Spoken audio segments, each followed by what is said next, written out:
আমাদেরকে মান নির্ণয় করতে বলা হয়েছে, যেখানে কী আছে sin 60 into cos 30 plus sin 30 into cos 60। দেখো আমরা জানি sin 60 ডিগ্রির মান কত? sin 60 ডিগ্রির মান হচ্ছে 3/2 এবং cos 60 ডিগ্রির মান হচ্ছে হাফ। অনুরূপে sin 30 ডিগ্রির মান হচ্ছে হাফ এবং cos 30 ডিগ্রির মান হচ্ছে কি √3/2। মানগুলি বসাও, sin 60 জায়গাতে 3/2 বসাও, cos 30 জায়গাতে √3/2 বসাও, প্লাস sin 30 জায়গাতে হাফ বসাও এবং cos 60 জায়গাতে হাফ বসাও।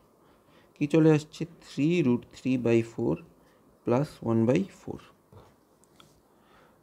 তো করলে কি চলে আসছে?